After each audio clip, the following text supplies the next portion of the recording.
manager Andrew Berry and Shedeur Sanders was talking about when they was mic'd up. So let's take a listen. Really, really good.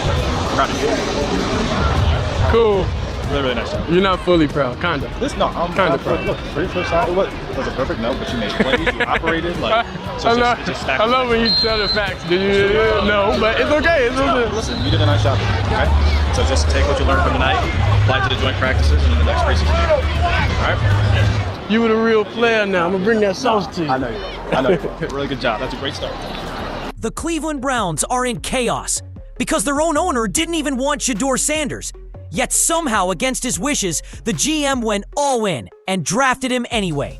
Now that one decision has ignited a front office war, a viral hot mic moment, and a quarterback controversy that could either save a career or completely destroy it. Draft night, day 3.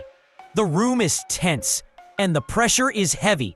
Shedeur Sanders, the son of prime time himself, is still waiting for his name to be called.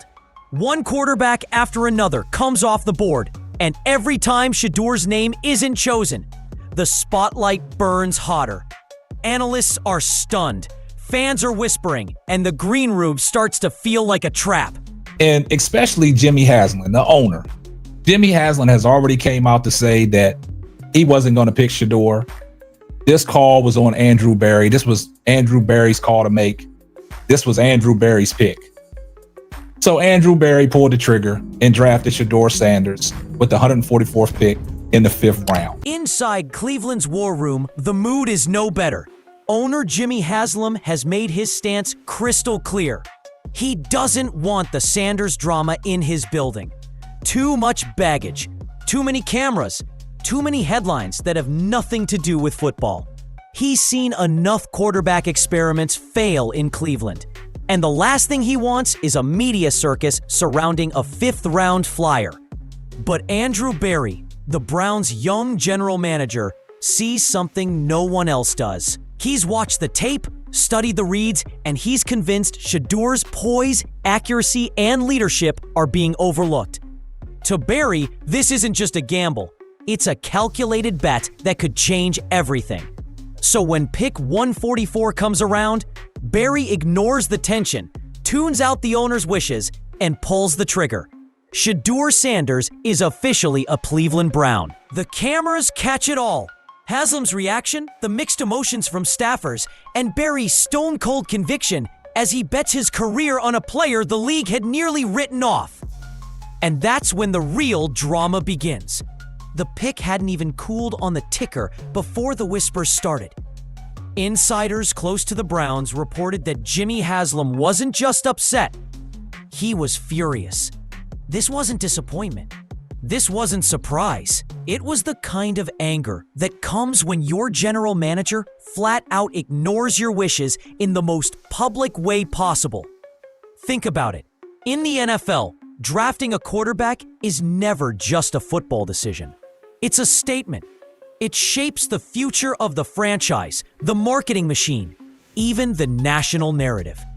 And when that quarterback is the son of Deion Sanders, the circus doesn't just arrive. It camps out on your doorstep.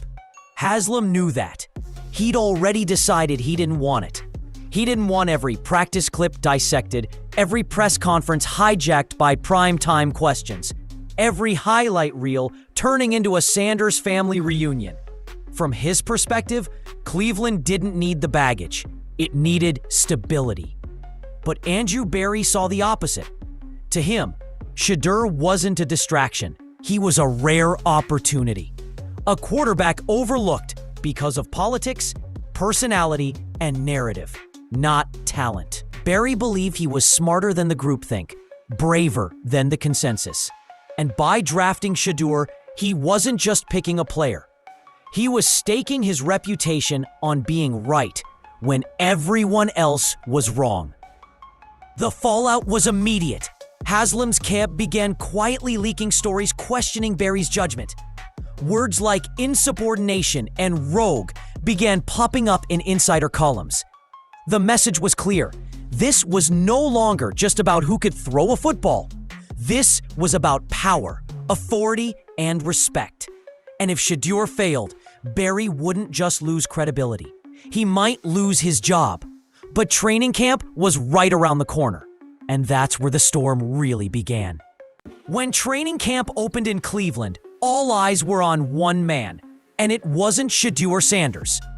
The Browns had drafted Dillon Gabriel as their supposed future, the quarterback the staff believed would lead the franchise. He was the one taking most of the first-team reps, the one expected to show command of the huddle. But from the very first week, cracks started to show. Gabriel struggled with timing. Passes sailed high, reads came late, and interceptions piled up in practice reports. What was supposed to be his moment to solidify himself as the starter turned into a daily reminder of how raw and inconsistent he looked under pressure. Meanwhile, on the far field, working with third stringers, Shedeur Sanders quietly started flipping the narrative. No picks, no panic, just clean pocket presence and throws that made coaches stop mid-conversation. Reporters covering practice began writing lines like, "Shedeur looks more polished than advertised," and "his arm strength is surprising scouts." Each session seemed to add more weight to the idea that maybe, just maybe, Andrew Barry had been onto something. And that's when the whispers inside the building grew louder. Staffers talked about how composed Shedeur looked, how he carried himself like he'd been here before. Players started respecting his command, even though he wasn't supposed to be anywhere near the spotlight yet. The comparison was impossible to ignore. Gabriel, the chosen one, looking shaky and rattled, while Sanders, the unwanted pick, looked steady and dangerous. For Barry, it was validation. For Haslam, it was a nightmare, because every clean rep Shedeur took was another reminder that his GM had ignored him, and might actually be right. But then came the twist that would change everything: Dillon Gabriel's injury. The breaking point came faster than anyone expected. Midway through camp, Dillon Gabriel pulled up during drills, grabbing at his hamstring. The team tried to downplay it. Tightness, they called it, but everyone knew what it meant. Gabriel wasn't right, and suddenly, the Browns were facing the exact scenario Jimmy Haslam had dreaded. With the preseason opener against Carolina looming, the staff had no choice. The quarterback who wasn't supposed to matter, the one the owner never wanted, was about to start. Shedeur Sanders, 5th-round pick, media circus, baggage, all of it, now standing in as the face of the team on national TV. Inside the building, reactions were split. Some thought this was Andrew Barry's worst nightmare. Put your controversial pick on the field too early, and he might collapse under pressure. One bad showing, and the critics would shred him. Haslam's camp was already bracing for a told-you-so moment, ready to pin the blame on Barry for forcing their hand. But there was another group, quietly excited. Coaches who had seen Shedeur's poise in practice, teammates who noticed the way he carried himself, even a few scouts who wondered if they had overlooked something. To them, this wasn't a disaster. It was an opportunity. Game day arrived, and the stakes couldn't have been higher. For Haslam, it was a chance to prove he'd been right all along.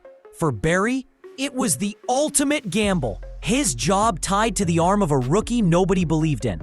And for Shedeur Sanders, it was the kind of stage he'd been waiting his whole life to step on. The lights came on, the cameras rolled, and what happened next stunned the entire league. From the very first snap against Carolina, it was clear something special was happening. Shedeur Sanders didn't look like a rookie quarterback making his first NFL appearance. He looked calm, calculated, and completely in control. The Panthers' defense came after him early, sending blitzes designed to rattle a young passer. But instead of panicking, Shedeur stood tall in the pocket, reading the pressure and delivering strikes. Fans watching at home were stunned. On social media, clips of his throws started going viral in real time. Perfect sideline passes, quick releases, and most importantly, no fear. Broadcasters couldn't help but highlight his poise, pointing out how rare it was for a late-round pick to look this polished against a starting-caliber defense. What made it even more powerful was the contrast. Just a week earlier, Dillon Gabriel had looked shaky in practice, struggling to hit basic reads. Now, Shedeur was making the offense look alive, energizing receivers who had been quiet all camp.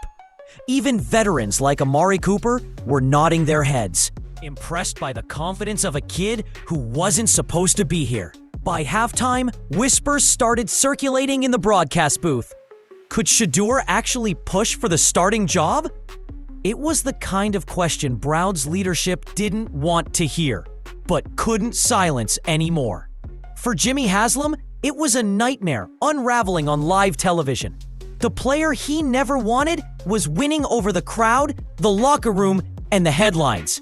For Andrew Berry, it was vindication playing out in real time. And for Shedeur Sanders, it was only the beginning, because while the preseason buzz was undeniable, the real drama would hit once the regular season began. As the dust settled from Shedeur's electric preseason debut, a new problem began brewing inside the Browns' locker room. What had started as excitement quickly turned into a quiet divide. Some players couldn't help but rally behind Shedeur. His energy was contagious, his confidence infectious, and his ability to move the offense undeniable. Younger guys especially gravitated to him. They saw him as fearless, someone who wasn't afraid to take chances and lift everyone around him. But not everyone was on board. A handful of veterans, loyal to the original plan, were uneasy. They'd been told Dillon Gabriel was the future, the guy the coaching staff believed in. Watching the rookie step into the spotlight threatened to unravel that narrative. For them, Shedeur wasn't just another player. He was a disruption, a controversy waiting to explode. Behind closed doors, whispers started to spread. Was Stefanski really going to stick with the safer option? Or was Berry pushing for Shedeur, trying to protect his investment? Team meetings grew tense. Coaches noticed side conversations. Even in practice reps, the energy felt different. One group lit up when Shedeur took the field. Another looked checked out when he did. Meanwhile, the media fanned the flames. Headlines asked if Cleveland had accidentally found their QB1. Analysts debated whether Shedeur had already shown more upside than Gabriel. And as every clip of his throws went viral, the pressure on the coaching staff mounted. For the Browns, this was the last thing they wanted. Controversy in August. But for Shedeur Sanders, it was validation. The locker room might have been split, but one thing was becoming clear. The battle for QB1 was no longer just a storyline. It was a war tearing through the organization. By late August, the Browns had gone from a team quietly preparing for the season to the center of the NFL's loudest storm. Every sports show opened with the same question: who's really running Cleveland? The owner, the GM, or the rookie quarterback? National analysts piled on.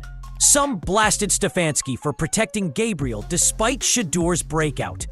Others accused Jimmy Haslam of meddling in football decisions he didn't fully understand. And everywhere you looked, fans were split down the middle. Half demanded the franchise hand the keys to Shedeur now, while the rest warned that throwing him in too fast could destroy his career. Inside the facility, the tension was impossible to ignore. Haslam wasn't hiding his frustration. He didn't want Shedeur to become a distraction, and he certainly didn't want Berry's gamble overshadowing his control. But Berry doubled down, insisting the team had to let the best player win. For him, Shedeur wasn't just a draft pick. He was a shot at proving his vision for the Browns was right. Meanwhile, Shedeur kept playing it cool. He never addressed the drama directly, but every crisp throw in practice, every confident word in the locker room only fueled the storm outside. reporters swarmed his every move, dissecting his relationship with Stefanski, with Gabriel, even with Haslam himself. And then came the breaking point. Cleveland's final preseason game. Rumors swirled that this would be the unofficial audition for QB1. One last chance for Shedeur to either silence the doubters or throw the entire franchise into chaos. For the Browns, the stakes had never been higher. For Shedeur Sanders, the moment he'd been waiting for his entire life was finally here. And no matter how it played out, Cleveland was never going to be the same again.